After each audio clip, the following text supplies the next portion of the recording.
All right, we're back. We're back after a long delay. A good morning, good afternoon, good evening, if that's when you are listening. I'll start with an apology, an explanation, and maybe even a question for you. Apology. Sorry that it's been so long. You don't need to hear the excuses. It's been a couple weeks. Explanation. Guess kind of the same thing as the apology. Had some vacation stuff, had some sick stuff. Also having some trouble efforting a co-host, sidekick, friend to be on, which leads to a question. So Pretty Daddy will be back Thursday. Stu, who we all love, is basically MIA. And so today's show is going to be basically me ranting by myself for however 15, 20, 30 minutes. We'll see how verbose that I am. So let me know. Many of you communicate. I love that. It's great to hear from all of you. Let me know to what degree you would be interested in this when I can't get one of the guys to do the pod when it could just be me. So if it works, if it sort of fills the need, if you feel like you're getting value, which I know no one has for the last couple of weeks, I can drop these a lot more often. And a little overdue for this. Obviously, so I was on vacation last week. Let me give myself, it's not an applause for me. This is an applause for you and your patience with me. Thank you. Appreciate you.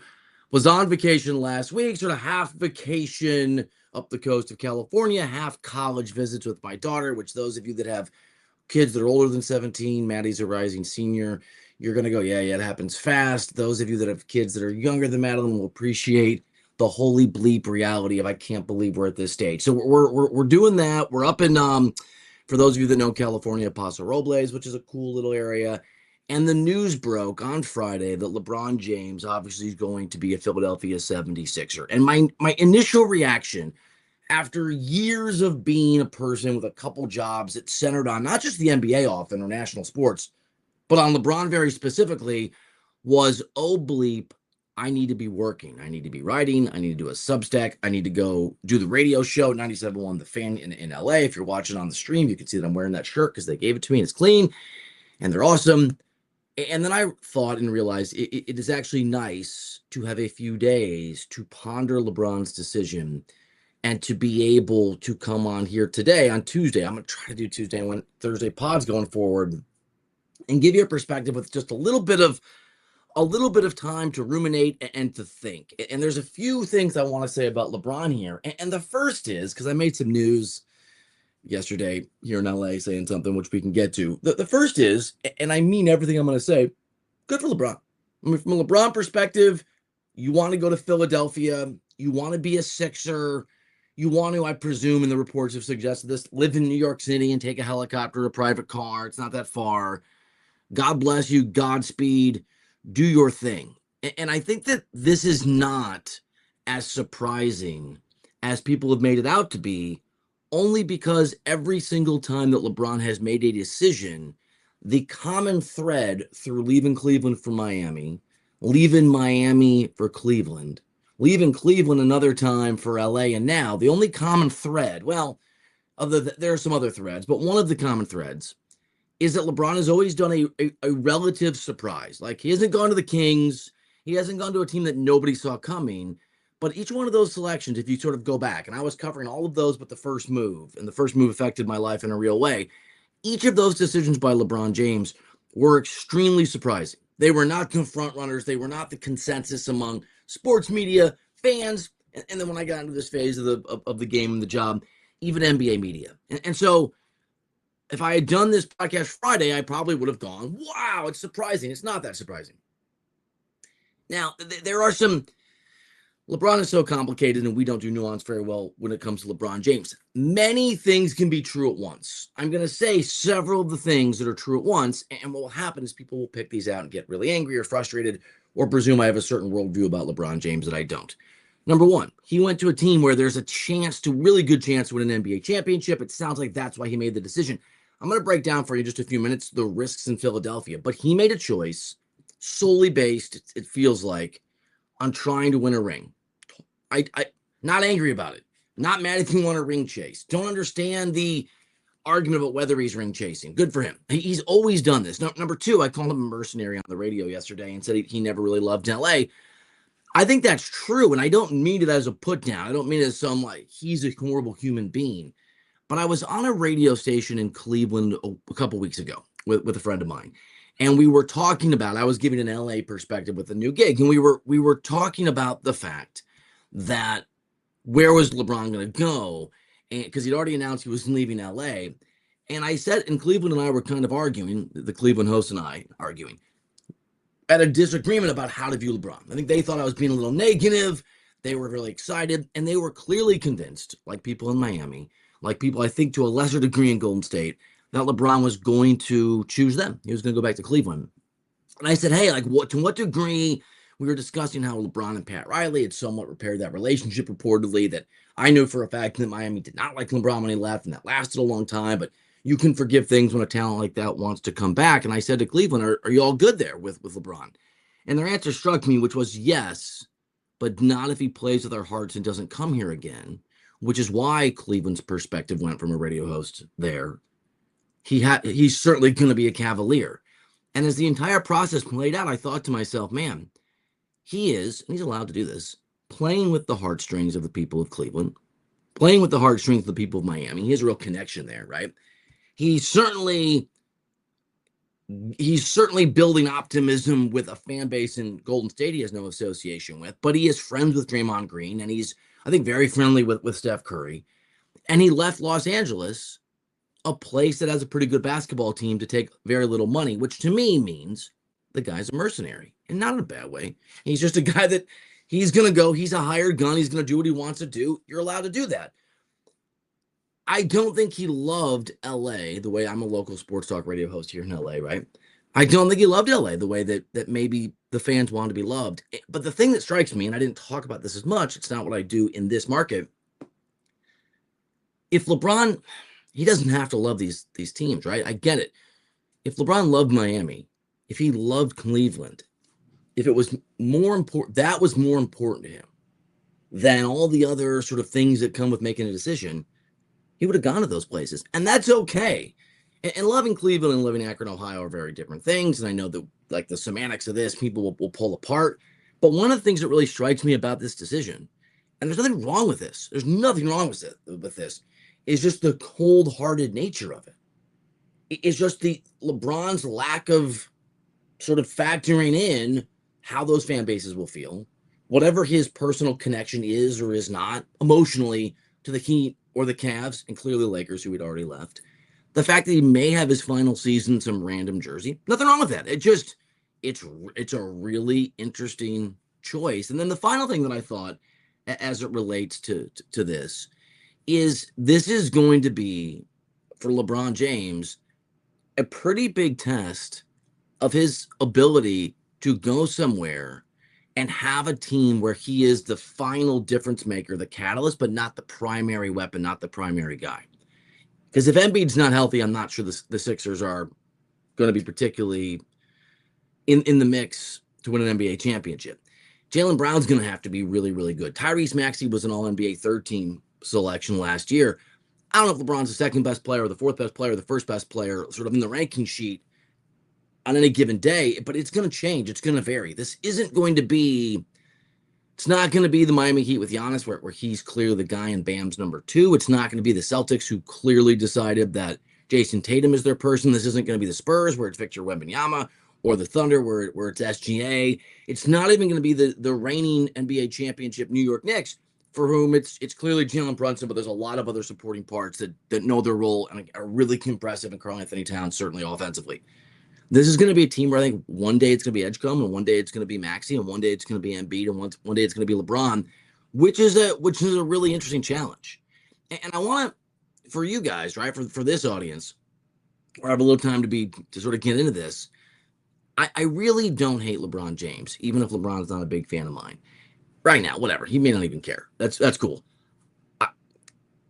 I do think it says something about him that's really interesting, that he went to Philadelphia. And again, like, it's complicated. I think it says that, what's the old NFL thing? Let me back up. NFL players will learn really early on, and I've gotten to know some doing radio. They'll say that they realize that the game doesn't love you back. The National Football League doesn't love you back. And I'm making a leap here, but I think football's a sport where you really have to love the game to achieve at a high level because there's a lot of physical pain and there's a lot of competition.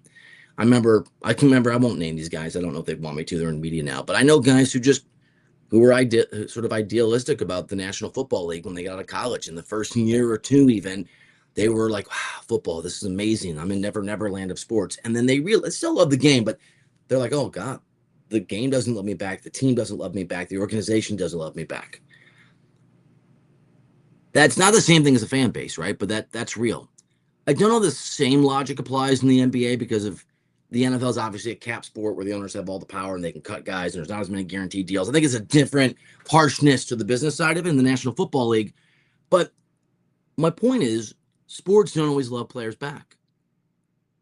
It makes sense that players don't have to love those sports back or those teams back, which is different than the fan base.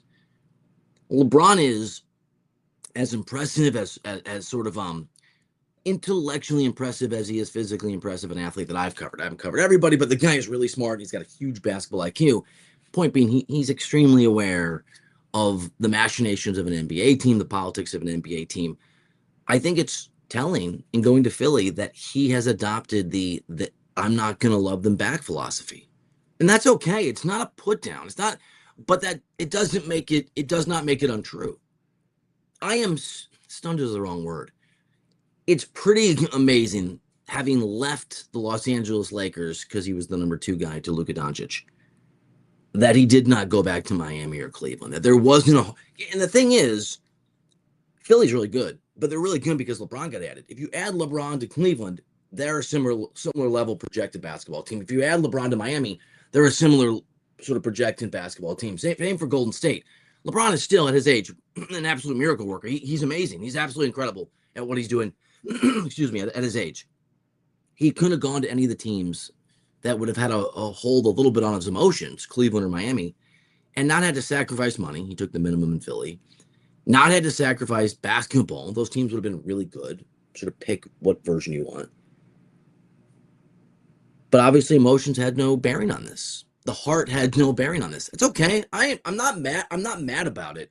It doesn't make it untrue. Doesn't make him a bad guy. Doesn't make him a bad dude. We don't need to pretend, or I'm not going to pretend, that LeBron had a special connection to Los Angeles, California. Because if he doesn't have a special connection to Cleveland or Miami based on the circumstances of the last few weeks, of course he did in LA. And I may not have seen this, but I said that he's a mercenary. I said he never loved LA, and people are writing about it. Derek Fisher, my colleague, disagree with it on the radio over on 97 on the Fan.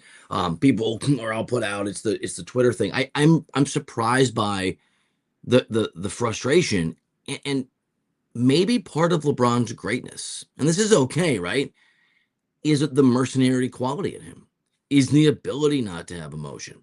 Because he has left every single team every team that he's left in free agency, he's not done wrong. He's not done wrong. He's never forced his way out. He's always been gracious and respectful as it relates to how he carries himself as a member of an organization. He doesn't leverage, you better trade me, the way that we've seen Giannis and Durant and Damian Lillard and a bunch of other players do. But when he leaves teams barren. I mean, you go just and look at the teams. They have lost a multitude of games the year after LeBron exits. LA, at least Vegas thinks, may avoid that. And so I'm not mad at him for going, but when he goes, he leaves the cupboard really, really bare.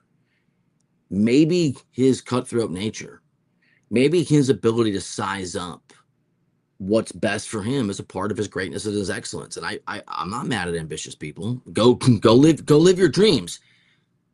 Maybe I don't think I am, but maybe it is a little naive or Pollyannish to think that some of these athletes are going to love back the teams and the cities that they're a part of. Because the fan bases do, right? That's one of the things you realize is that the people of Cleveland, the people of Miami, when LeBron was there for 4 years, and I can speak to this now, the people of Los Angeles, I don't really love LeBron, but they love the Lakers. They love the Heat. They love the Cavs. There's an emotional connection. I just find it really interesting. I find it really interesting the guy had no bearing on his decision-making. None. Philly. All right, let me just go through. By the way, those of you that asked, yeah, I had a great vacation. We went to so I got up, I go Spain. I haven't talked to you about World Cup. I planned this vacation in my daughter's couple college visits at Santa Cruz and Berkeley. I planned it before I looked at the schedule and realized that we were leaving on Sunday of the World Cup game. Spain fan, Messi fan. So we got up at 4:30 in the morning, drove from LA to Big Sur, got some random sports bar in the woods, in the Redwoods. It was awesome. Watched the game, did Carmel, did Half Moon Bay, did Paso Robles or Paso Robles, depending on how you want to pronounce it, which is an amazing. If you're ever like going to go to Cali, affordable wineries, very, very, very, very cool. It was hot, but it's a great spot. Okay, let me get to just a few reasons. I think there's a lot of risk for LeBron in the decision making with Philly, and I can be wrong. I'm not announcing that LeBron James is going to fail in Philadelphia. Don't. I get aggregated all the time now. Don't aggregate that. But I do think that we'll find out, right? And if it turns out it doesn't work in Philly, if it turns out this is a disaster, by the standards of they're now one of the favorites to be the NBA champions of next season. If it turns out that LeBron's last decision was the wrong decision, because clearly he said this, right? We know now. He went to win. So if they don't win, it's a failure. There's no other standard. There's no other reason. He didn't go for family. He didn't go for love. It's fine. I'm not mad at you. But he went to win. And let's say he doesn't do those things. I'll give you the reasons why. I think there's a lot of flashing warning signs. It may turn out, just sort of bookmark this maybe as a perspective, it may turn out that LeBron James, the player, finally got overdone by LeBron James, the GM. And LeBron is, in the history of the game, at worst the third best player of all time, at best the best player of all time. I don't know what your order is. Who cares? I mean, I guess I care, but some orders: LeBron, Kareem, Michael. I would go in a different order, but it's one of those three guys. He's also, LeBron James, not been a great GM. And we've talked about this a lot on the pod, and you probably know the stories and the way that he's used his power internally to get the players that he wants, and it hasn't always worked out. It hasn't always been amazing. He may have made an assessment as LeBron, the GM, le GM, that LeBron, the player, can no longer fix. And let me just give you what I'm talking about, why I think maybe LeBron's decision to go to Philly is the wrong one. Just from the perspective of maybe the guy doesn't win. Okay. First of all, they announced a couple days ago, well, Shams reported, that LeBron is going to be the point guard. Now, we'll see if that lasts, and we'll see if Nick Nurse does that. But I'll remind you that Tyrese Maxey, the guy who's the third-team All-NBA player, is the point guard, is a developing superstar. Had the ball in his hands at the point guard position 98.4% of the time last year. That is a seismic shift for one of the most important players on Philadelphia. And I know what I'm about to say doesn't matter to LeBron, but it should to Philly. It's also a developmental issue for Tyrese Maxey. It is a player, as a point guard, who runs the offense, who is developing into a top player in the game, who's going to have to, at least for a year, if the reporting from Shams is true, play off the ball. Some guys can do it. I've seen people point to the Warriors example where Draymond Green would run a lot of the offense would go through him, and Steph, who's a point guard, would play off the ball. Sure, but Steph's the greatest shooter of all time. Maxey shoots about 35% from the three-point line, and Steph would move constantly, right? He was uniquely, as a superstar, invested in sort of constantly moving for the team and creating space and sort of gravity for his teammates. So that I don't think that comp works. The fact that already they're going to take one of the players that presumably in Tyrese Maxey attracted LeBron to Philly and change his position for LeBron, kind of stunning. And LeBron's a great player, but that's a red flag. Maybe the biggest red flag, I'll give you 5, is Joel Embiid. Embiid has played in the last 3 years. He's played 38 games this past season, 19 the season before that, 38 the season before that in the regular season. He is constantly injured. When he works his way to get back for the postseason, he often can't stay healthy even for that. Do I think a team of Tyrese Maxey, VJ Edgecombe, LeBron James, Joel Embiid, and Jaylen Brown is a championship level team? I do. There are some concerns, right? But and we'll get through more of them. But that's a really good team. But if I take Joel Embiid out of that mix, do I think Maxey, Edgecombe, LeBron James, and Jaylen Brown is good enough? I'm not quite as sure. I think Embiid is extraordinarily important. He's a difference maker. There's reporting that LeBron was worried about this. He should be, and that Embiid convinced him he's going to be healthy. I mean, if Joel Embiid can convince someone to move to Philly based on the promise he'll be healthy, I have some snake oil that I'd like to sell you right now at a steep discount. So that's number 2. It makes me extraordinarily nervous if you're rooting for LeBron James to be successful. Here's the other thing. those five guys are talented. It doesn't mean it will work. And we know it takes players a long time to sort of to come together and to blend. LeBron started 9-8 with the Miami Heat. I covered that team. People wanted Spoelstra. That was LeBron. Fired at the time. I mean, the sky was falling.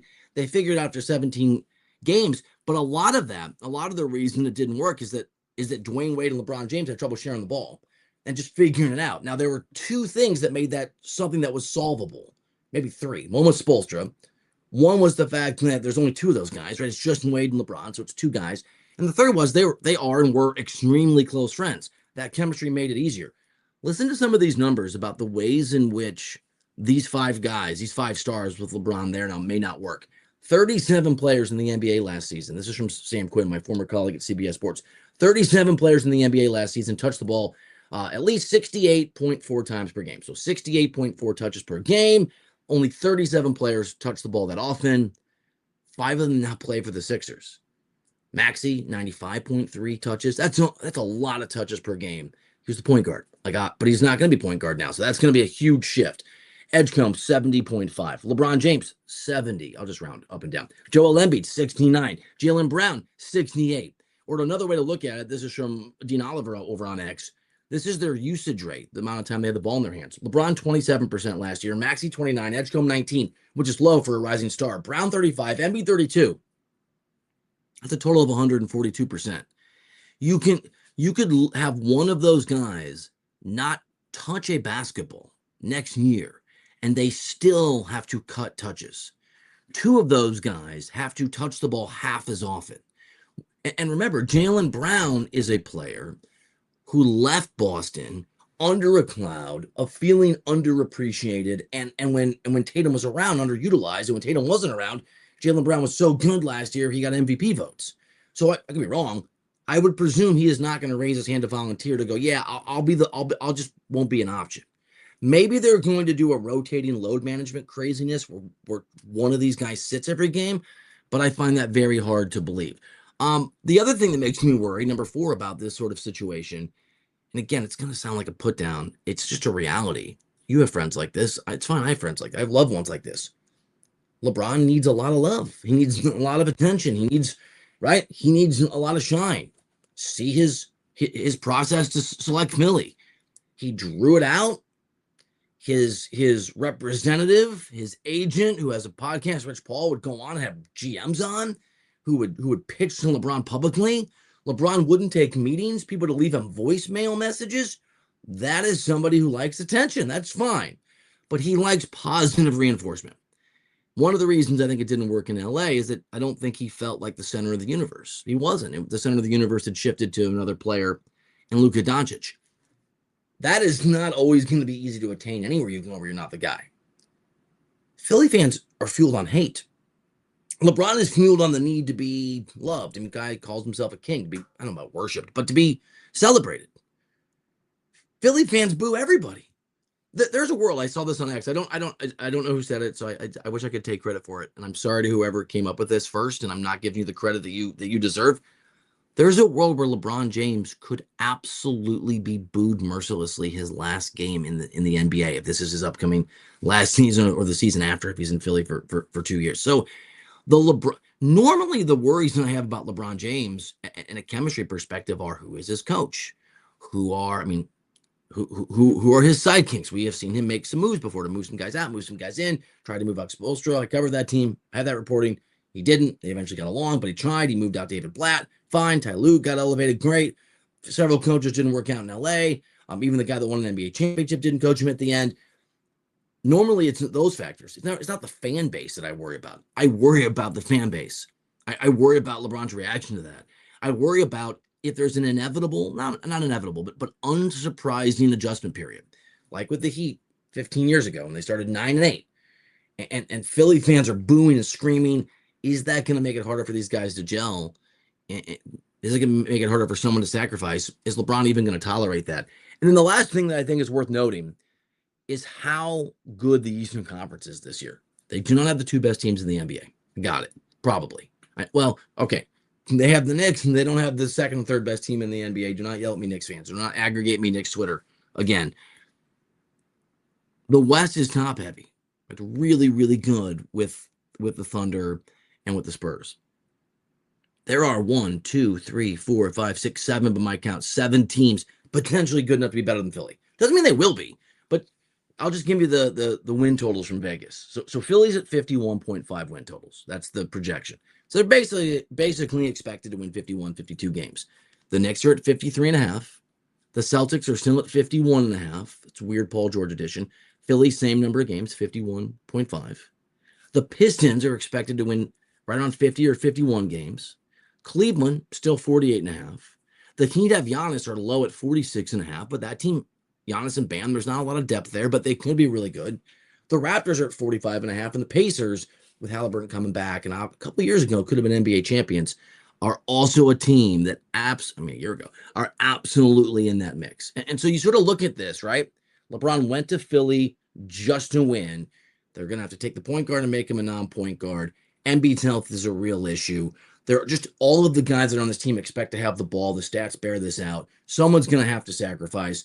Philly fans are mercilessly unkind, unfairly unkind. Not just unkind, they're mean. Sorry, Philly fans, you are. And you have an Eastern Conference that I think is more interesting, deep. It is deeper than maybe people anticipate. And there's a world where if Philadelphia is the 5th best team on January 15th, people are going to start freaking out in Philly. So that's a whole lot to say. LeBron made a decision based on LeBron. Good for him. I think it tells you a lot of things about LeBron James. I just think it does. I think that there's a mercenary quality to it, which is not a put down, but I know everyone's mad about it. And I'll be really interested if he's rewarded for that. If he made the right decision, if he went to sign up for the right company here in Game of Thrones terms. I don't know if he did. All right, so it's kind of weird doing a podcast without one of the guys. So no hard, let me know. If this is man, that's not what I want. Hit me up, hit me on Substack or X, or those of you that have my email, just shoot me some notes. I'm working. Tom's here Thursday. Trying to get these guys available. I wasn't available a couple weeks ago, and I am. I'm sorry it took so long to do the pod. And I said this the other day, I think in a note, but I'll say it again. I shouldn't have said it at the end. I'll say it at the beginning next time.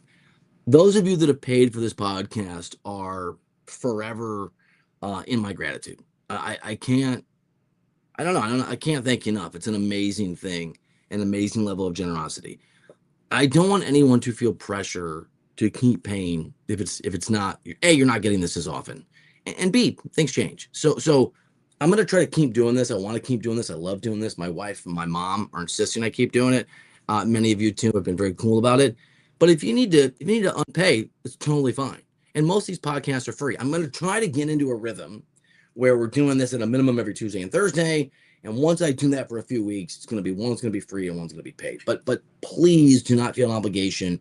If it feels like an obligation, that's the last thing that I want. It's a fairly short podcast. It's 30 minutes.